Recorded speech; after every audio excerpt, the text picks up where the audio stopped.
Hello everyone, welcome to Learn with Radha. In this video, we will be discussing about Erikson's stages of psychosocial development. तो बहुत सारे psychologist थे जिन्होंने development की theories दी थी. Ericsson ने इमोशनल डेवलपमेंट की थ्योरी दी. इन्होंने साइकोसोशल थ्योरी दी. मींस कि सोसाइटी का, सोशल इंटरेक्शन का, हमारे मेंटल जो भी लेवल है, हमारी जो कॉग्निटिव एबिलिटी है, उस पर क्या इफ़ेक्ट पड़ता है और ये किस तरह से डेवलपमेंट होता है ह्यूमन बीइंग्स का. इन्होंने 8 स्टेजेस दी और उसमें क्राइसिस इन्होंने बताया. हर एक स्टेज में क्राइसिस होती है और कैसे हमारी पर्सनालिटी पे उस चीज़ का पॉजिटिव इफ़ेक्ट पड़ता है और नेगेटिव इफ़ेक्ट पड़ता है. तो एरिक्सन ने इन चीज़ों के बारे में डिटेल्ड स्टडी की, रिसर्च किए, सर्वेज़ किए, फिर उन्होंने ये theory the, stages of psychosocial development. ये जो टॉपिक है ये इम्पॉर्टेंट है child development and pedagogy section के लिए, जो सीटेट में आता है, स्टेट टीटीज़ में आता है. टीचिंग मेथोडोलॉजी एक सेक्शन आता है. टीचिंग एग्ज़ाम्स में लाइक एक केवीएस का जो एग्ज़ाम होता है, एनवीएस का होता है, डीएसएसबी का होता है, तो उसके लिए ये टॉपिक इम्पॉर्टेंट है. तो आगे बढ़ते हैं. पहले हम देखेंगे कि एरिक्सन ने किस तरह से अपनी स्टडी की थी. Erikson's theory described the impact of social experience across a whole lifespan. Social experience, जो भी social interaction होता है, social experience होता है, अपने surroundings में जो भी लोग एक्सप्रेस करते हैं अपने आप को, एक्सपीरियंसेस होते हैं, वो पॉजिटिव एक्सपीरियंसेस भी हो सकते हैं, नेगेटिव एक्सपीरियंसेस भी होते हैं. तो उनका इम्पैक्ट कैसे पर्सनालिटी पे पड़ता है, उनके लाइफ पे पड़ता है, तो उन्होंने इस चीज़ के लिए ये अपनी थ्योरी को डिस्क्राइब किया था. Erikson was interested in how social interaction and relationships played a role in the development and growth of human beings. तो इन्होंने सोशल इंटरैक्शंस और रिलेशनशिप्स का इम्पैक्ट बताया था growth and development of human beings पे. During each stage the person experiences a psychosocial crisis. तो मैंने आपको ये टर्म पहले ही बताया. उन्होंने साइकोसोशल क्राइसिस, हर एक स्टेज में जो पर्सन गुजर रहा है स्टेजेस से, तो वो एक साइकोसोशल क्राइसिस से गुजरता है और इसका इफ़ेक्ट पॉजिटिव भी हो सकता है, नेगेटिव भी हो सकता है उसकी पर्सनालिटी पर. और वो किस तरह से होता है वो आगे हम डिस्कस करेंगे. तो 8 स्टेजेस इन्होंने ये डिस्क्राइब की थी. एज के अकॉर्डिंग आप देख सकते हैं. इन्फेंसी जो 0 to 1.5 ईयर्स तक रहती है. Early childhood 2 to 3 years. Preschool 3 to 5 years. School age 6 to 11 years. Adolescence 12 to 18 years. Young adulthood 19 to 40 years. Middle adulthood 40 to 65 years. Maturity 65 to death. तो ये जो मैंने टेबल लिया है जहाँ पर स्टेजेस बताई गई हैं और इसमें डिमार्केशंस हुए हैं कि कितने साल से कितने साल तक इन्फेंसी है, अर्ली चाइल्डहुड है, ये जो सारी स्टेजेस एज के अकॉर्डिंग दी हुई है. ये अगर आप डिफरेंट सोर्सेज में देखेंगे, गूगल पे आप सर्च करेंगे तो आपको अलग जगह, हर एक अलग जगह अलग अलग ये स्टेजेस तो सेम है बट ईयर्स में थोड़ा सा डिफरेंस दिखेगा. तो यहाँ पर हमें ये चीज़ पता चल गई कि जिस तरह से पियाजेस थ्योरी में वेल मार्क्ड एज था, ईयर्स थे, इसमें नहीं है, इसमें अप्रॉक्सीमेट लिया हुआ है. फिर हर एक स्टेज के साथ एक कॉन्फ्लिक्ट था. कॉन्फ्लिक्ट मीन्स एक तरह का क्राइसिस था. क्राइसिस का मतलब क्या होता है? एक तरह की डिफ़िकल्टी. और कॉन्फ्लिक्ट भी उसी तरह से है जैसे कि एक पहलू है पर्सनालिटी का, ट्रस्ट. एक बच्चा हर किसी पर ट्रस्ट करता है, एक बच्चा हर किसी पे मिसट्रस्ट करता है, किसी पे विश्वास नहीं करता. तो मिसट्रस्ट जो है एक नेगेटिव आउटकम है और ट्रस्ट जो है एक तरह का पॉजिटिव आउटकम है. इम्पॉर्टेंट इवेंट्स फर्स्ट स्टेज का ही हम देख रहे हैं, फिर वन बाय वन हम हर एक स्टेज का देखेंगे। तो इम्पॉर्टेंट इवेंट है फीडिंग। अगर पेरेंट्स ने प्रॉपरली टाइमली उसकी उसको फीड नहीं करवाया, उसको खिलाया नहीं, उसकी केयर नहीं की, उसका नरिशमेंट ठीक से नहीं हुआ, तो मिसट्रस्ट हो जाता है। अगर ये सारी चीज़ें फीडिंग वगैरह ये सारी चीज़ें ठीक से हुई हैं, प्रॉपरली हुई हैं, तो ट्रस्ट आएगा उसके अंदर, वो सब पे विश्वास करेगा। आउटकम क्या है? होप। तो ये सारी स्टेजेस वन बाय वन हम डिस्कस करेंगे, डिस्कस करेंगे, डिटेल्ड एक्सप्लेनेशन दूंगी मैं आपको। फर्स्ट स्टेज के बारे में, होप। आउटकम जो है वो है होप, और कॉन्फ्लिक्ट है ट्रस्ट वर्सेस मिसट्रस्ट। तो यहाँ पर बच्चा 2 साल से कम का होता है, इन्फेंसी स्टेज में होता है, इन्फेंट होता है। ओरल सेंसरी यानी कि ओरल मीन्स जो भी माउथ से रिलेटेड है, वो आवाज़ सुनता है और ट्राई करता है आवाज़ निकालने का। सेंसरी, उसके सेंसेस जो हैं यहाँ पे डेवलप होना शुरू होते हैं। This is the first stage of Erikson's theory. तो एरिक्सन का पूरा नाम था Erik Erikson. This is the first stage of Erik Erikson's theory, centers around the infant's basic needs being met by parents and how this interaction leads to trust or mistrust. तो यहाँ पर जो first stage है, यहाँ पर parents जो हैं वो बहुत इम्पॉर्टेंट रोल प्ले करते हैं, क्योंकि बच्चा बहुत छोटा है और उसकी बेसिक नीड्स हैं, जैसे कि प्रॉपरली फेड करना, केयर करना उसकी। तो ये अगर ठीक से होता है तो ट्रस्ट आता है बच्चे को, अगर नहीं होता है तो मिसट्रस्ट आता है। तो किस तरह से इंटरेक्शन होता है बच्चों का और किस तरह से ये दोनों चीज़ें जो पर्सनालिटी में डेवलप होती हैं वो हम देखेंगे। If parents expose the child to warmth, regularity and dependable affection, the infant's view of the world will be one of trust. अगर पेरेंट्स जो हैं they are exposing the child to their warmth, बच्चे को प्यार दिखाते हैं, affection दिखाते हैं, उसकी केयर करते हैं, तो बच्चा जो है उसके अंदर पूरे वर्ल्ड को लेकर एक ट्रस्ट आएगा। When parents fail to provide a secure environment and to meet the child's basic needs, a sense of mistrust will result. अगर पेरेंट्स फेल हो जाते हैं उसको एक सिक्योर एनवायरनमेंट देने के लिए, तो बच्चे के अंदर जो पर्सनालिटी में डिसऑर्डर आएगा वो आएगा अ सेंस ऑफ मिसट्रस्ट, वो किसी पर ट्रस्ट नहीं कर पाएगा।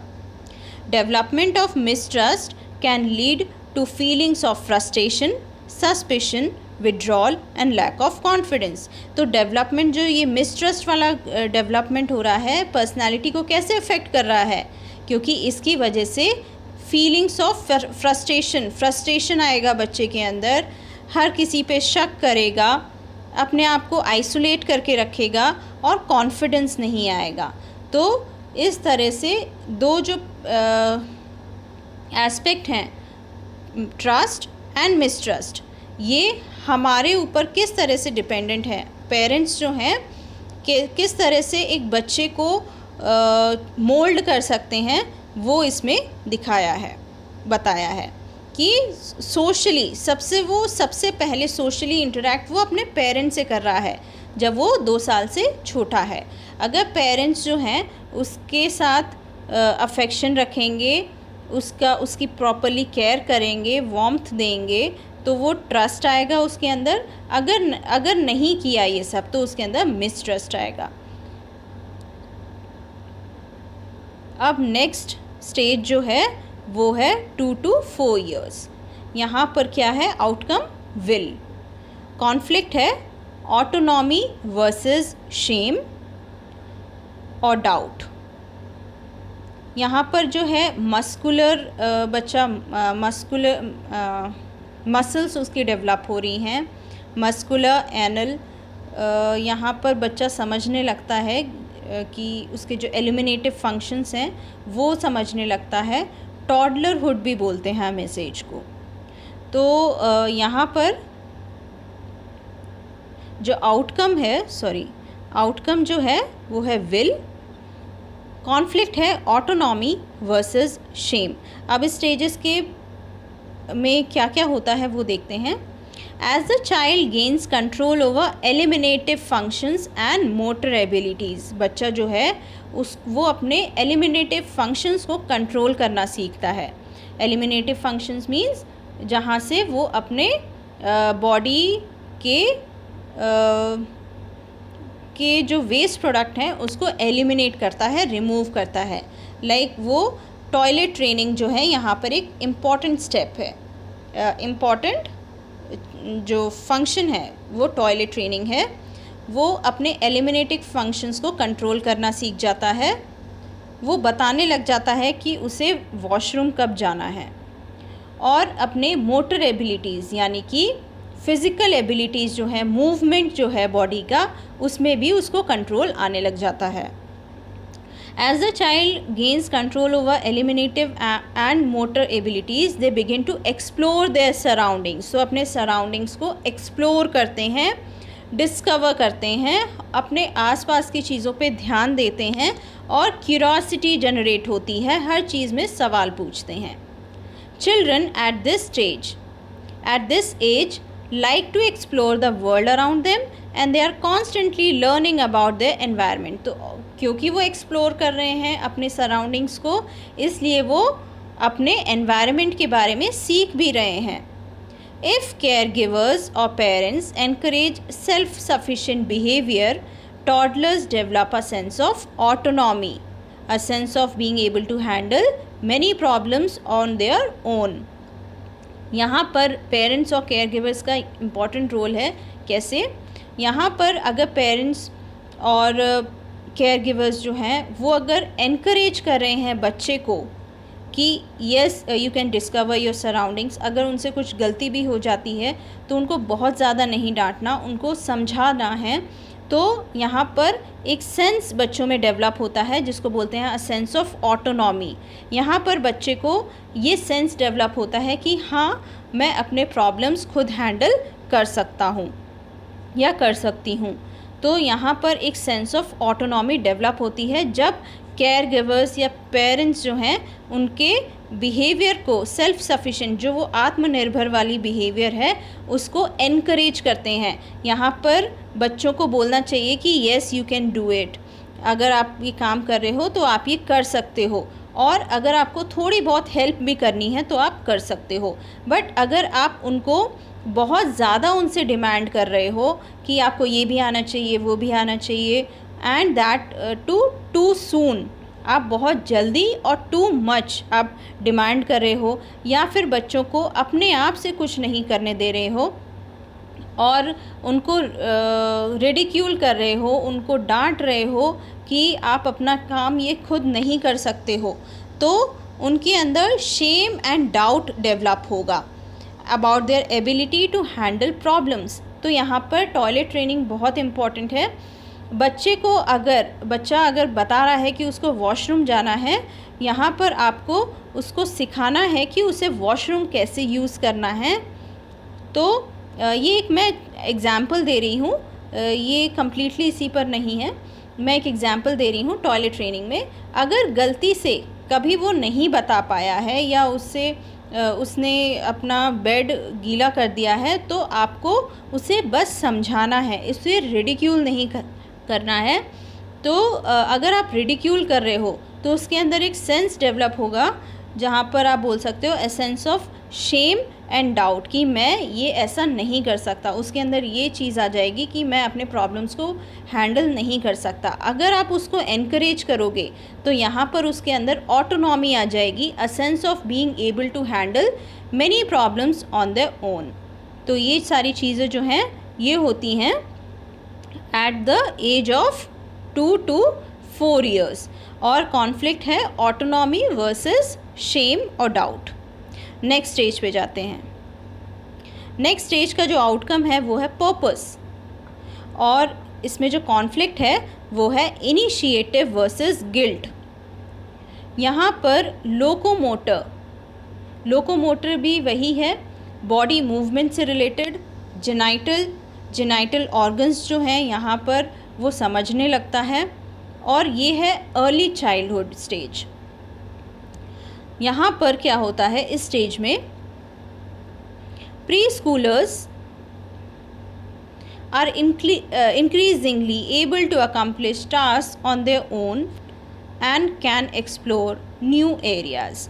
तो यहाँ पर प्री स्कूलर्स होते हैं ये बच्चे, और वो अपने टास्क को खुद पूरा करते हैं, अकम्प्लिश करते हैं, and they can explore new areas. यहाँ तो पिछली स्टेज में भी हमने देखा था कि वो एक्सप्लोर करना सीख रहे हैं, बच्चे एक्सप्लोर करने लगे हैं अपने सराउंडिंग्स को। यहाँ पर भी एक्सप्लोर कर रहे हैं, यहाँ न्यू एरियाज़ को एक्सप्लोर कर रहे हैं। नेक्स्ट पॉइंट क्या है, sometimes children take on projects they can readily accomplish.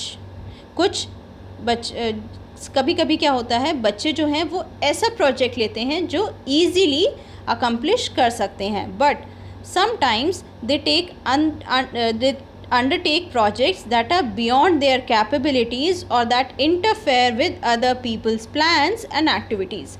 but कभी कभी क्या होता है, बच्चे ऐसा टास्क ले लेते हैं, ऐसे प्रोजेक्ट्स ले लेते हैं, ऐसा काम ले लेते हैं जो उनकी कैपेबिलिटीज़ के बाहर है, वो नहीं कर पा रहे हैं, और वो दूसरे लोग जो हैं, जो उसकी सराउंडिंग्स में दूसरे लोग हैं, उनके एक्टिविटीज़ और प्लान्स में इंटरफेयर करते हैं। अगर पेरेंट्स का रोल यहाँ पर क्या है, टीचर्स का रोल इम्पॉर्टेंट है यहाँ पर। If parents and preschool teachers encourage and support children's effort while also helping them make realistic and appropriate choices, children develop initiative। यहाँ पर पेरेंट्स और स्कूल टीचर्स क्या कर सकते हैं, उनको एनकरेज कर सकते हैं, सपोर्ट प्रोवाइड कर सकते हैं, ताकि वो उन्होंने जो काम लिया है अपनी कैपेबिलिटीज़ के बाहर वो पूरा कर पाएँ, and they make it realistic, they help them make realistic and appropriate choices next time. और उनको रियलाइज़ कराना कि आपको नेक्स्ट टाइम जो है अप्रोप्रिएट चॉइसेस लेनी है, रियलिस्टिक चॉइसेस लेनी है। तो यहाँ पर बच्चे के अंदर इनिशिएटिव डेवलप हो जाएगा।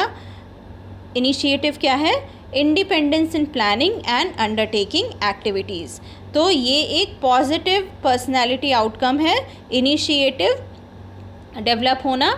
इनिशिएटिव क्या है, जहाँ पर वो इंडिपेंडेंट है, अपनी प्लानिंग खुद कर रहा है और अपनी एक्टिविटीज़ खुद चूज़ कर रहा है कि उसको किस तरह से प्लानिंग करनी है, अपनी एक्टिविटीज़ चूज़ कर रहा है वो, और इस तरह से वो अपना टास्क अकम्प्लिश कर पाएगा। बट नेक्स्ट जो एस्पेक्ट है, अगर पेरेंट्स और स्कूल टीचर्स उसको एनकरेज या सपोर्ट नहीं करेंगे तब क्या होगा, if instead adults discourage the pursuit of independent activities or dismiss them as silly and bothersome, children develop guilt about their needs and desires। तो अगर पेरेंट्स या टीचर्स उनको डिस्करेज करेंगे इंडिपेंडेंट एक्टिविटीज़ को लेने के लिए, अंडरटेक करने के लिए, देन और उनको बोलेंगे कि आप सिली हो और आप दूसरों के काम में इंटरफेयर कर रहे हो, तो यहाँ पर बच्चा जो है उसके अंदर गिल्ट आ जाएगा। तो इंस्टेड ऑफ टेकिंग इनिशिएटिव उसके अंदर गिल्ट आ जाएगा, और उसके जो नीड्स और डिज़ायर्स हैं उसको लेकर उसके अंदर गिल्ट आ जाएगा। यही है एक नेगेटिव आउटकम। गिल्ट जो है एक नेगेटिव आउटकम है पर्सनालिटी का। तो वो इंडिपेंडेंट चॉइसेस जो है वो नहीं कर पाएगा, प्लानिंग वो इंडिपेंडेंटली नहीं कर पाएगा। नेक्स्ट स्टेज की तरफ जाते हैं। नेक्स्ट स्टेज में है कॉम्पिटेंस। कॉम्पिटेंस क्या होता है, बेसिकली ये जो है जब बच्चा वर्क करता है टू बिकम सक्सेसफुल, तो एक तरह का कॉम्पिटेंस आता है उसके अंदर। इसका जो कॉन्फ्लिक्ट है वो है इंडस्ट्री वर्सेस इंफीरियरिटी। इस स्टेज को हम लेटेंसी भी बोल सकते हैं, मिडिल चाइल्डहुड बोल सकते हैं, और इसकी ईयर्स हैं 9 to 12 years.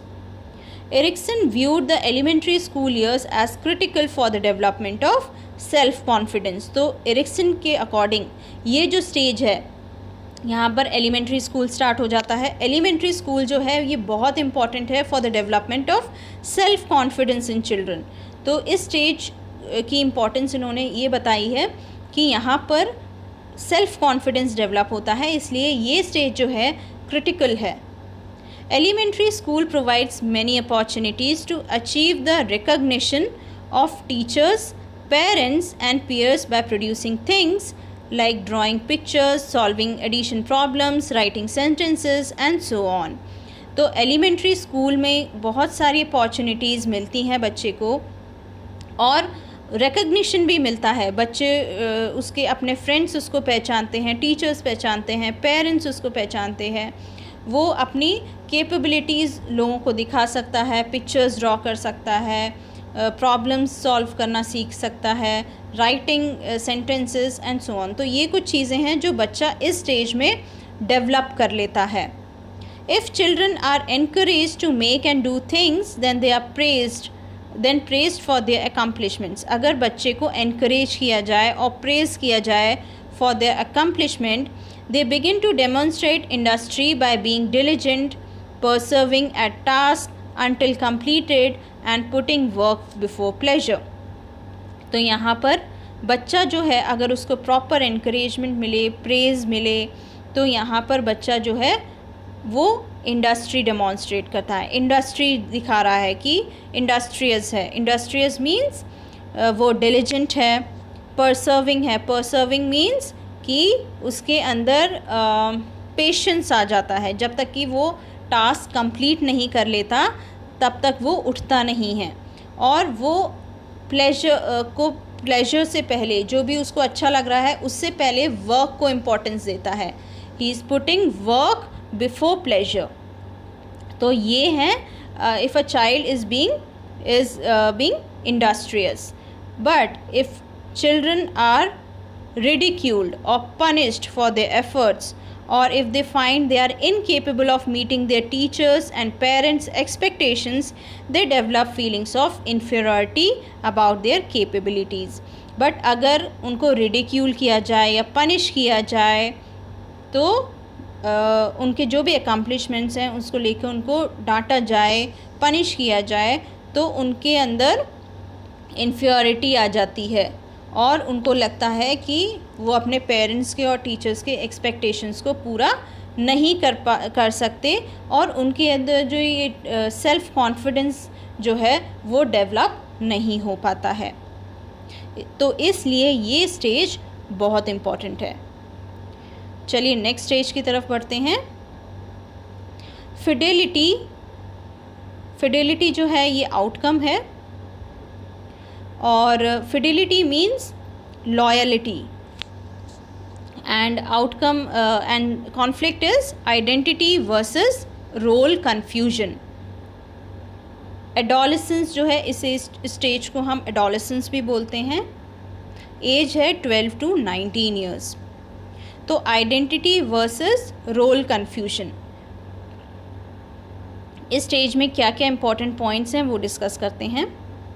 The adolescence is newly concerned with how they appear to others. तो इस स्टेज जो है ये बहुत क्रूशियल स्टेज है, जहाँ पर बच्चा भी नहीं रहता और एडल्ट भी नहीं रहता। एक तरह का ट्रांजिशनल स्टेज है फ्रॉम चाइल्डहुड टू एडल्टहुड। तो यहाँ पर जो नया एडोलेसेंट है, he is concerned about how he is appearing to others. वो कैसा दिख रहा है उसके लिए वो ज़्यादा कंसर्न रहता है। The ability to settle on a school और ऑक्यूपेशनल आइडेंटिटी इज़ प्लीजेंट। तो यहाँ पर जो प्लीजेंट एक्टिविटी है वो ये है कि वो स्कूल में सेटल हो रहा है, और या उसकी एक ऑक्यूपेशनल आइडेंटिटी आ रही है, क्योंकि ये स्टेज में बच्चा जो है अपना करियर जो डिसाइड कर लेता है, जो भी उसे करियर ऑप्ट करना है आगे फ्यूचर में वो ऑप्ट कर लेता है। इसलिए यहाँ पर जो ये ability to settle in school है वो प्लीजेंट होती जाती है। In later stages of adolescence the child develops a sense of sexual identity. तो सेक्शुअल आइडेंटिटी जो भी उसके सेक्सुअलिटी है वो यहाँ पर वो उस जो सेंस है वो डेवलप हो जाता है। As they attain puberty and make transition from childhood to adulthood, they ponder the roles that they will play in the adult world। तो यहाँ पर सेक्सुअल आइडेंटिटी अटेन हो जाती है। क्यों? क्योंकि यहाँ पे प्यूबर्टी आ रही है। Puberty means some physical changes occur in a body to achieve that, कि अगर वो फीमेल है तो फीमेल के कुछ फिज़िकल चेंजेस आते हैं ताकि वो कम्प्लीटली फ़ीमेल अपने आप को सेंस भी कर पाए, और मेल के भी जो जेनाइटल ऑर्गन्स हैं वो डेवलप हो जाते हैं, फीमेल के भी जेनाइटल ऑर्गन्स डेवलप होते हैं। तो यहाँ पर इस स्टेज में प्यूबर्टी अटेन कर रहे हैं, और इस तरह से एक ट्रांजिशन पीरियड है। यहाँ पर वो चाइल्डहुड से एडल्टहुड की तरफ जा रहे हैं, एक ट्रांजिशन हो रहा है, और इसलिए वो अपने जो भी सोसाइटी में, जो भी एडल्ट वर्ल्ड में उनके रोल्स हैं, उनके बारे में वो सोचते हैं। Initially they are apt to experience some role confusion. तो आइडेंटिटी वर्सेस रोल कन्फ्यूजन जो है इस स्टेज में कॉन्फ्लिक्ट है। तो इनिशियली क्या होता है, उनके अंदर एक रोल कन्फ्यूजन आता है कि उनका एक्चुअली रोल क्या है, क्योंकि वो ट्रांजिशन पीरियड है। यहाँ वो ना बच्चे हैं ना अडल्ट हैं, तो उनका रोल क्या है वो उसमें कंफ्यूज रहते हैं। They have mixed ideas and feelings about the specific ways in which they will fit into the society. तो वो उनके जो आइडियाज़ हैं, फीलिंग्स हैं कि वो अपनी सोसाइटी में कैसे फिट होंगे, उसके बारे में उनका जो कन्फ्यूजन है, that is role confusion. And they may experiment with a wide variety of behaviours and activities. तो इसीलिए उनका बिहेवियरल जो बिहेवियर है वो उसमें बहुत ज़्यादा चेंजेस आने लगते हैं। Erikson coined the term identity crisis. तो इस स्टेज के लिए एरिक्सन ने ये टर्म यूज़ किया था, ये बहुत इंपॉर्टेंट है, आइडेंटिटी क्राइसिस। कभी कभी क्वेश्चन आ सकता है कि आइडेंटिटी क्राइसिस जो है एरिक्सन ने किस स्टेज के लिए दिया था, कॉइन किया था। He coined the term identity crisis for which stage of development, human development. तो आइडेंटिटी क्राइसिस जो है एडोलेसेंस एज में होती है। Each stage that come before and that follows has its own crisis। तो कोई भी स्टेज आती है जाती है, उसकी अपनी एक क्राइसिस होती है, अपनी एक डिफ़िकल्टी होती है। But even more so now for this marks the transition from childhood to adulthood. But यहाँ पर क्राइसिस बहुत इंपॉर्टेंट है, आइडेंटिटी क्राइसिस है यहाँ पर, क्योंकि ट्रांजिशन हो रहा है, एक तरह का चेंज आ रहा है। वो जो बच्चा था अभी एडल्टहुड की तरफ जा रहा है, बट वो अडल्ट अभी नहीं है। Throughout infancy and childhood a person forms many identifications, but the need for identity in youth is not met by these. तो ड्यूरिंग इन्फेंसी एंड चाइल्डहुड उसकी जो एक्टिविटीज़ थी, जो भी इंटरेस्ट थे, यहाँ पर चेंजेस आने लगते हैं। यहाँ पर बहुत सारी यूथ जब होता है, जब एडोलेसेंस स्टार्ट होता है, तब उसके जो नीड ऑफ आइडेंटिटी वो चेंज होने लगते हैं, और यहाँ पर वो कम्प्लीटली डिफरेंट बिहेव करने लगता है जब वो छोटा था। This turning point in human development seems to be the reconciliation between the person one has come to be and the person society expects one to become. तो यहाँ पर टर्निंग पॉइंट क्या है ह्यूमन डेवलपमेंट के लिए? यहाँ पर एक तरह का रिकन्साइलेशन, एक तरह का रीजॉइनिंग है, जहाँ पर जो पर्सन है, जो एडोलेसेंस है, वो अपने क्या बनना चाहता है, उसकी अपने थॉट्स क्या हैं कि वो फ्यूचर में क्या बनना चाहता है, और क्या सोसाइटी उससे एक्सपेक्ट कर रही है कि वो क्या बने। तो यहाँ पर ये स्टेज इस तरह से आइडेंटिटी क्राइसिस लेके आती है, और यहाँ पर जो कॉन्फ्लिक्ट है वो यही है, आइडेंटिटी वर्सेस रोल कन्फ्यूजन। अगर हम इस स्टेज में पेरेंट्स और टीचर्स उनको प्रॉपर गाइडेंस दें तो वो अपने प्रॉपर करियर चॉइसेस ले पाएंगे, और वो अपनी आइडेंटिटी फॉर्म कर पाएंगे। बट अगर उनको प्रॉपर गाइडेंस ना मिले तो एक तरह का रोल कन्फ्यूजन उनके मन में रहेगा।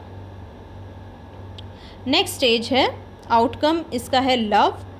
कॉन्फ्लिक्ट है इंटीमेसी वर्सेस आइसोलेशन, और इसको हम अर्ली एडल्टहुड भी बोलते हैं, और एज है 20 to 39 years. Intimacy versus isolation इसका कॉन्फ्लिक्ट है, आउटकम है लव। तो इस स्टेज में क्या क्या इंपॉर्टेंट पॉइंट्स हैं वो हम डिस्कस करते हैं। The intimacy versus isolation conflict is emphasized around the age of 30। Once people have established their identities, they are ready to make long term commitments to others। तो यहाँ पर जब हमने एडोलेसेंस स्टेज देखा जो 19 ईयर्स तक था, वहाँ पर उन्होंने अपनी आइडेंटिटीज़ को एस्टैब्लिश कर लिया, अपने करियर चॉइसेस ले लिए और वहाँ पर वो अपना वर्क उनका चल रहा है। फिर यहाँ पर जब उन्होंने अपनी आइडेंटिटीज़ को एस्टैब्लिश कर लिया है, now they are ready to make long term commitments. और कमिटमेंट्स किस टर्म में? रिलेशनशिप्स के फॉर्म में, love relationships. They are forming intimate reciprocal relationships, example through close friendships और marriage, and willingly to make sacrifices and compromises that such relationships require. तो यहाँ पर वो इंटीमेट रिलेशनशिप्स की तरफ जाते हैं, marriage, close friendships, and they are ready to make sacrifices and compromises जो इन रिलेशनशिप्स में रिक्वायर्ड है। If people cannot form these intimate relationships perhaps because of their own needs, a sense of isolation may result, arousing feelings of darkness and angst.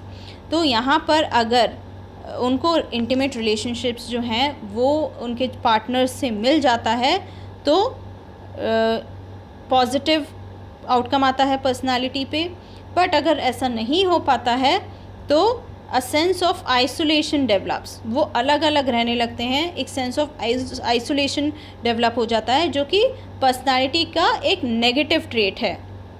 और यहाँ पर उनके अंदर feelings आती हैं डार्कनेस और गुस्सा आता है।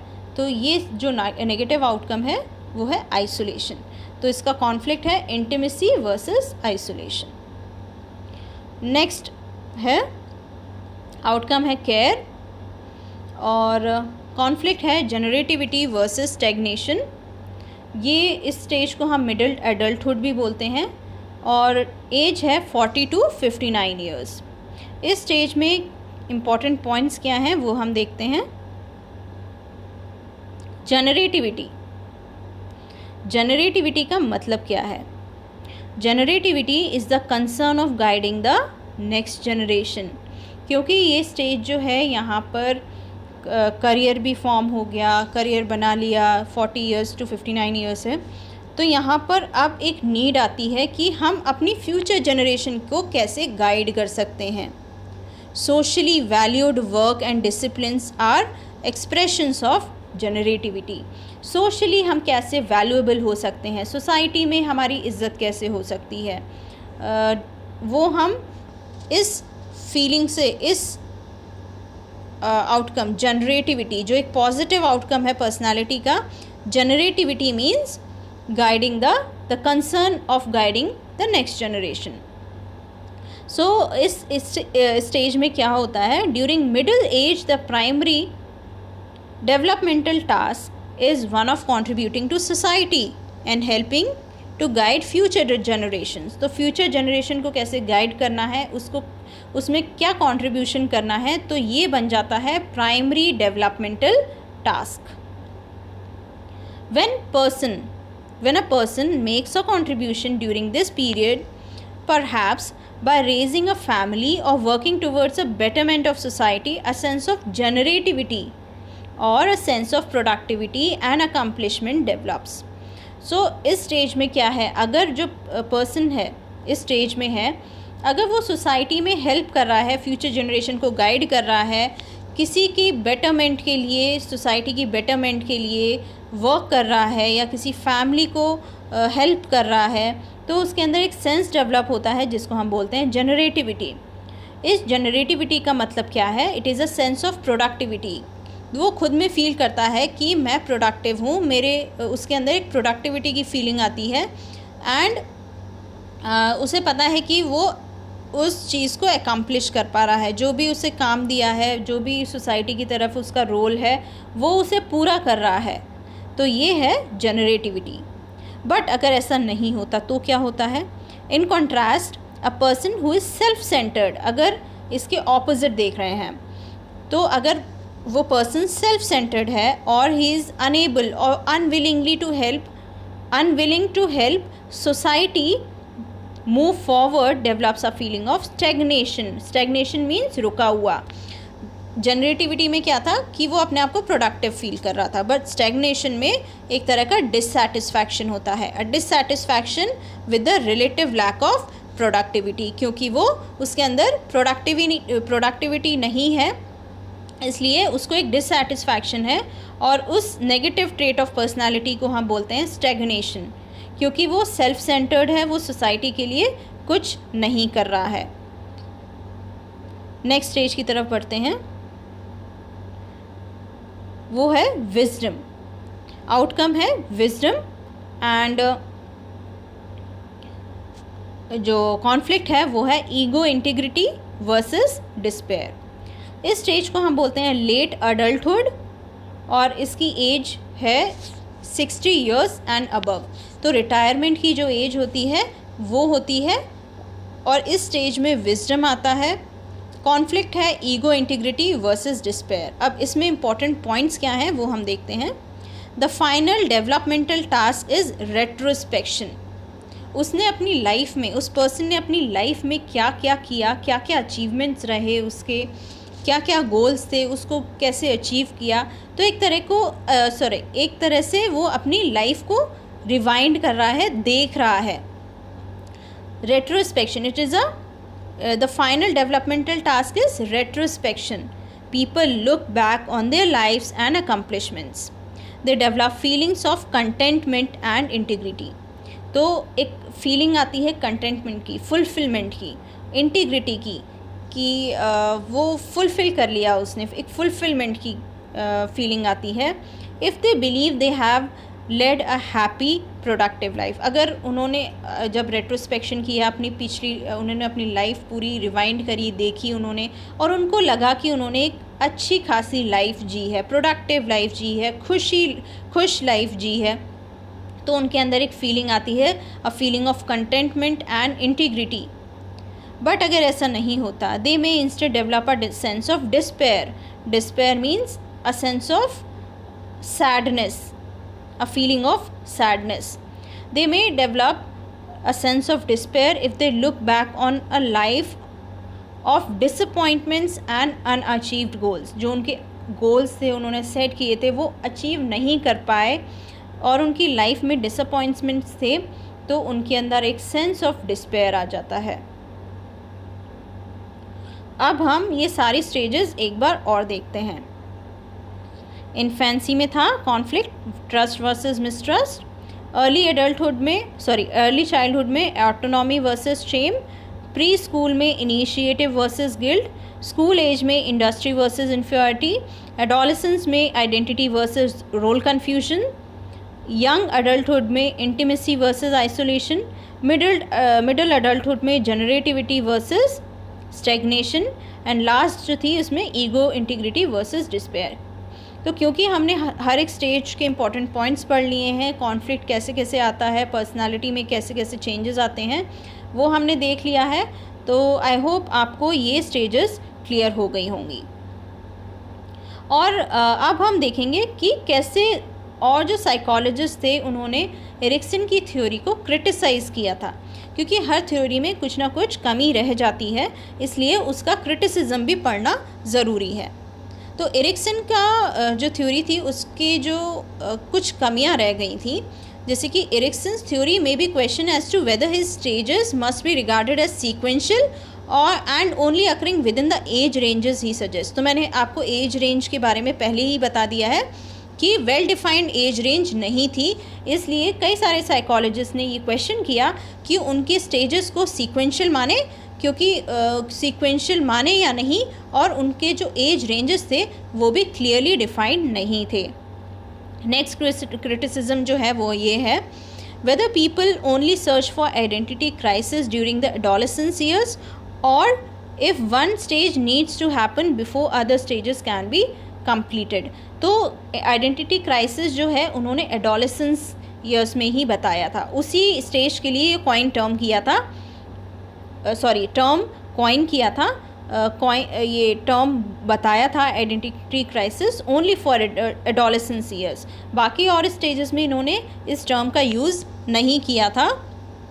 और साइकोलॉजिस्ट ने ये भी क्वेश्चन किया कि if one stage needs to happen before other stages can be completed. कभी कभी क्या होता है, कुछ चीज़ें जो आउटकम थे या जो भी कॉन्फ्लिक्ट था वो उसी स्टेज के लिए पर्टिकुलर नहीं होता, वो पहले और बाद में भी हो सकता है।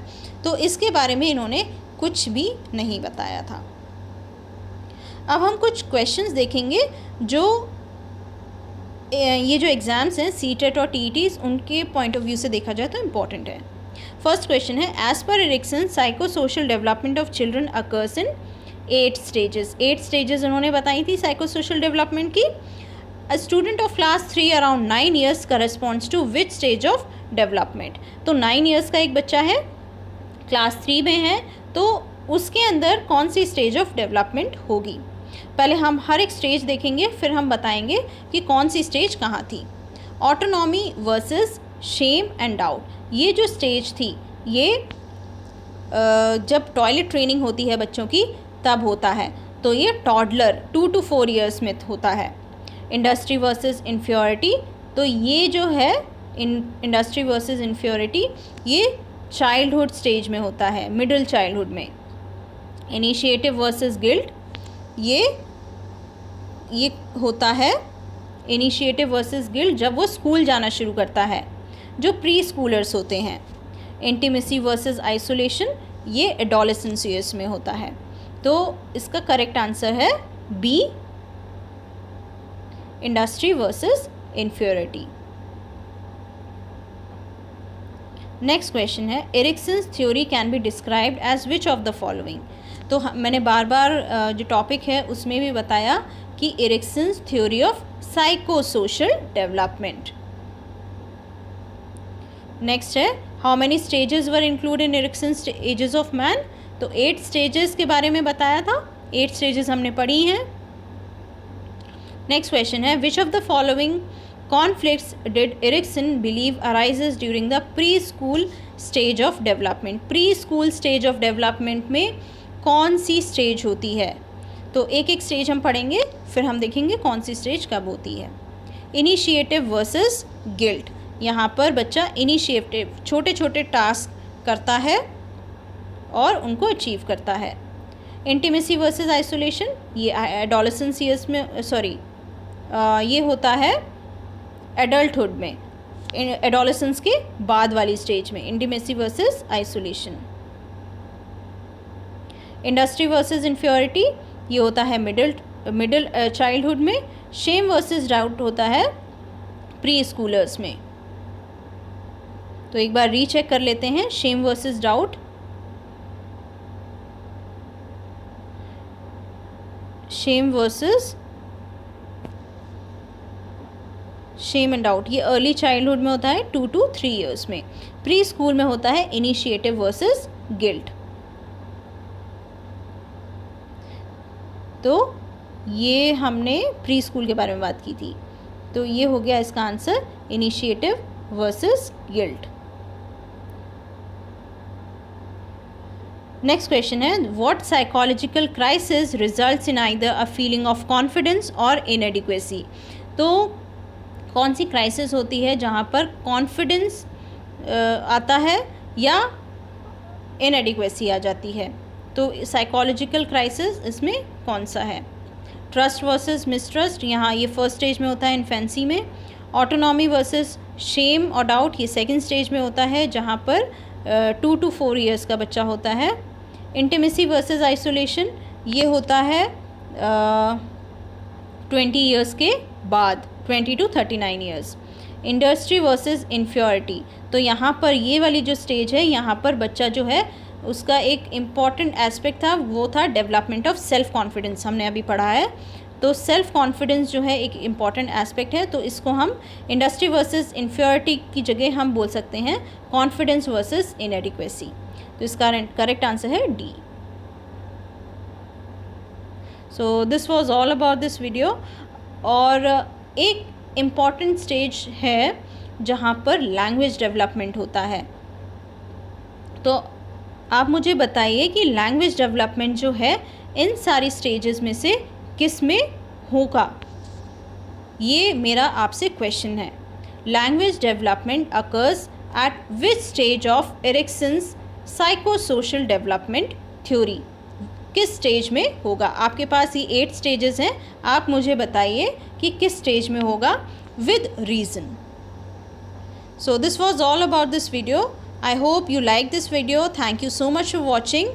And जो भी आपके आंसर्स आएंगे फिर मैं आपको करेक्ट आंसर बताऊंगी. So I am ending this video.